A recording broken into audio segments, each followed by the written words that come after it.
নাম ম্যারি। আমি কল সেন্টারে জব করি আর তার পাশাপাশি বিবিএ পড়ছি। আমার মা নেই ঘরে। মা মারা যায়, বাবা দেশের বাহিরে থাকে। আমি আমার ছোট ভাই বোনদেরকে নিয়ে আমার বড় বোনের বাসায় থাকি। তার মাঝে আমি একটা রিলেশন করি, তার নাম হাসনাত। তাকে কিছুদিন যাওয়ার পর বিয়ে করি। আমার ফ্যামিলি মেনে নেয়, কিন্তু তার ফ্যামিলি আমাকে মানতে চায় না, কারণ আমার ঘরে মা নেই। তাতে আমরা দুজন কিন্তু ভালোই সংসার করছিলাম। আমি কল সেন্টারে জব করছিলাম আর সেও তার জব ঠিকঠাক মতো করছিল। কিন্তু বেশ কিছুদিন যাওয়ার পরে সে আমাকে যথেষ্ট পরিমাণ সন্দেহ করা শুরু করে, কারণ আমি তার ফোন ধরতে পারি না, ফোনে কথা বলতে পারি না। যখন আমি ডিউটিতে থাকি তখন আমি তার সাথে কথা বলতে পারি না, কারণ কল সেন্টারে জব করাকালীন কোনো ফোন অ্যালাউ না। কিন্তু আমি ওইটা আমার স্বামীকে বোঝাতে পারি না। তাকে যতই আমি বোঝাতে যাই সে আমাকে ততই বিভ্রান্তিত করে।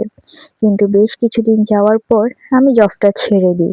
চিন্তা করলাম আমি আমার স্বামীর কাছেই ভালো থাকবো।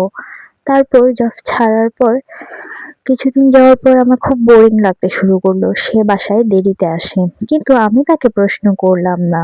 তারপর কিছুদিন যাওয়ার পর আমি তাকে যখন বললাম আমি একটা জব করতে চাই, সে আমাকে বলল করো। তখন আমি ইউনিলিভারে জব নিই। তাও কিছুদিন যাওয়ার পর সে আমাকে আবারও সন্দেহ করতে শুরু করলো। তারপর আমি ডিসিশন নিই, সে যেহেতু বলে আমি অন্য কারোর সাথে সম্পর্ক করি, আসলে আমি সম্পর্কে জড়াবো। ঠিক তাই হলো। আমি আরেকটা ছেলের সাথে সম্পর্কে জড়াই, তার নাম ফারহান। বেশ কিছুদিন যাওয়ার পর সে আমাকে ইন্ডিয়ায় পালিয়ে যাওয়ার কথা বলে। আমিও চিন্তা করলাম সেটাই করব।